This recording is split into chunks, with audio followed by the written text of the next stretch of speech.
We are standing in the historic Old Senate Chamber in the original 18th century portion of the Maryland State House, where between 1779 and 1905, the Maryland Senate met. And it's also a space which, between November of 1783 and August of 1784, was the home of Congress, then operating under the Articles of Confederation.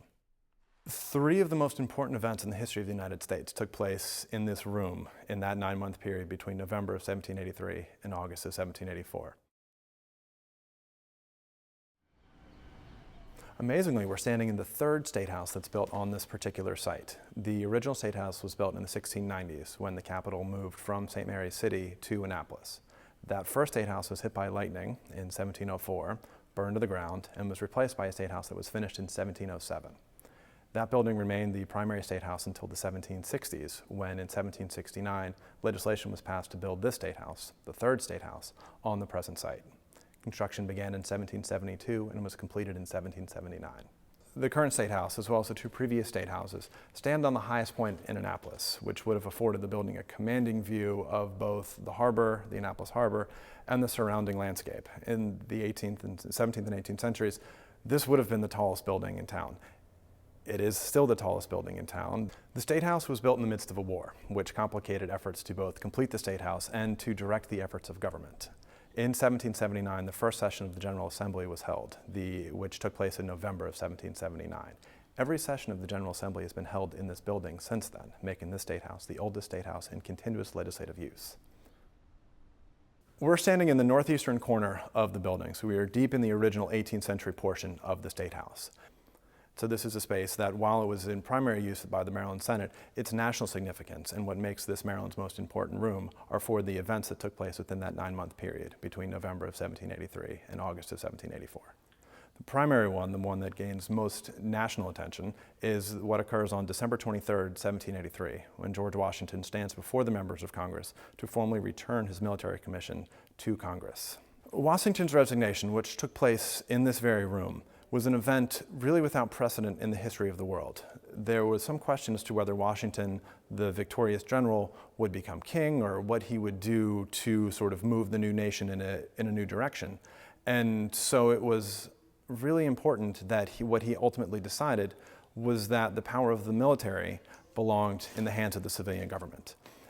2 weeks after that, on January 14th, 1784, the Treaty of Paris is ratified in this room, the event which formally ends the American Revolution and makes Annapolis the first peacetime capital of the United States. In May of 1784, Thomas Jefferson, a member of Congress, is appointed Minister Plenipotentiary and sent to France to join Adams and Franklin as the United States' first appointed foreign ambassador.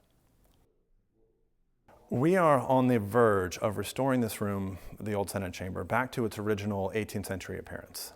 It's a project that's been underway since 2006, when we began chasing a moisture infiltration issue in the rear corner of the room. And what was discovered was that there was a tremendous amount of original 18th century evidence that no one realized had survived the 1876 dismantling of this room.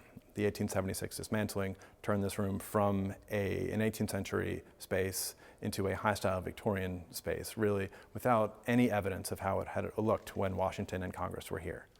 So where we are now is we're about to begin the physical restoration of this space. For the past several years, the state of Maryland has been working to do almost a CSI for historic buildings, looking at all evidence of the original 18th century materials that remain in the room, from nailing blocks to ghostings, evidence of door trims and moldings, and original paints, and the only space which survived the 1876 restoration, the President's Niche, to figure out exactly how this room looked, which will complement with archival evidence and photographic and other visual evidence. When this restoration is complete, visitors will be able to walk into a space that is truly evocative of how this room appeared when Congress met in Annapolis in 1783 and 84. And it will look as close as we can to how it appeared on December 23rd, 1783, when Washington resigned his commission. Right now, we're still in the original portion of the Maryland State House, the part built in the 18th century. We're standing in the old House of Delegates chamber, a room that was used by the Maryland House of Delegates as their legislative chamber from 1779 until they moved into their current legislative chambers in 1905. It's set up today to reflect how the room appeared following the renovations that occurred throughout the entire State House between 1876 and 1877. The 19th century was a fairly tumultuous time in Maryland. It's a time where Marylanders were sort of struggling for additional rights, equality, and whether the nation or whether the state was going to join the Union or the Confederacy. It's a space where in the 1820s, a legislator from Western Maryland named Thomas Kennedy worked to pass an act to allow Jews the right to hold public office. It's a room where in 1864, Maryland debated slavery, and where in 1864 slavery was abolished by debates in this room by the Constitution of 1864, which would have been taking place in this room. In 1867, Marylanders again debated the passage of a new constitution, one which is passed in 1867 as the foundation for our current state constitution. The State House dome is one of the most iconic and recognizable symbols of the Maryland State House. But a lesser known fact is that it's actually not the first dome to cover this building. When the building is completed in 1779, it's topped by a small, undersized cupola, which is decried for all sorts of architectural problems. It leaks, in part because it was hit by a hurricane in the 1770s. By the 1780s, it's being described as built contrary to all laws of modern architecture. In 1785, less than 2 years after Congress was in Annapolis, construction begins on a new dome to the State House. They, of course, have to first dismantle the original cupola, and it takes them about 12 years to complete it. The construction on the exterior begins in 1787 and is completed about 1797. It's the largest all-wooden dome in the United States, and it's built entirely without structural nails. It's held together with mortise and tenon joints and elaborate iron strapping, which really, it's truly an architectural masterpiece. The dome, Annapolis' most recognizable symbol almost as soon as it's put up. It's truly a spectacular thing. It is topped by a gilded acorn, which is the current acorn is a replacement of, it's a reproduction of the original 18th century acorn, and it is topped by a lightning rod, which was designed to Benjamin Franklin's specifications. In the 19th century, during the War of 1812, the State House dome is used as a lookout. It's the tallest point in town, and it affords a commanding view of the Severn River and of the Chesapeake Bay. And so we have tremendous documentation of William Barney, son of Maryland's naval hero Joshua Barney, going up to the State House dome and using what he called his excellent glass to observe the troop movements on their way back and forth up the bay in September of 1814. We have now ventured out of the 18th century portion of the State House and into what we call the new annex, the part built between 1902 and 1905 by Baltimore architects Baldwin and Pennington. The new annex, as we call it, certainly added a grand entrance. I mean, if to look at the outside, you see a very grand set of steps which lead to a pair of massive bronze doors adorned with the obverse and reverse of the state seal and important state symbols. We are now standing on the floor of the House of Delegates chamber, one of the spaces that's added in the new annex. It's a side of the building that houses both legislative chambers. What they ended up with was a truly grand space with 20-foot ceilings in every space, including bathrooms in this building. It was truly a remarkable structure. The addition of 5 Tiffany skylights was part of the contract to build this. This room, the House of Delegates chamber, has the largest of the 5 skylights.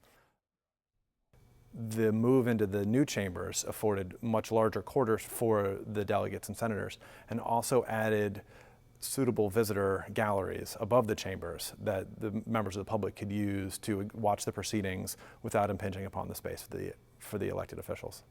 Across the hall in the Senate chamber are 2 maquettes, sort of small-sized versions of statues of Charles Carroll of Carrollton and John Hanson.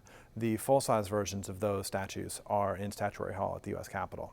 These have been here since those statues were completed in 1907 and have been on the desk and appear in every photograph of the chamber that we have. John Hanson is probably best known for being the first president of Congress operating under the Articles of Confederation. So there are some that consider Hanson to be the first president of the United States. Charles Carroll of Carrollton, one of Maryland's 4 signers of the Declaration of Independence, was the only Roman Catholic signer of the Declaration. The grounds that you see today around the State House have encircled the State House since the 17th century, when it is first laid out. As a result, you have a really interesting combination of buildings and monuments and memorials. Directly outside of the original front entrance is a statue of Roger Brooke Tawney, which was built by William Henry Reinhardt and installed in 1872. It was designed to be a memorial to Chief Justice Roger Brooke Tawney, who, before he was Supreme Court Justice, was Attorney General of Maryland. And so placement of that monument directly outside of the original front entrance of the State House has, over time, become an increasingly polarizing symbol of Tawney's role with the Dred Scott decision that he authored in the 1850s. The placement of the Thurgood Marshall statue on the opposite side of the State House, an area now called Lawyers Mall, was done very intentionally to kind of offset the Tawney Memorial and to really allow us to interpret two very important pieces of Maryland history.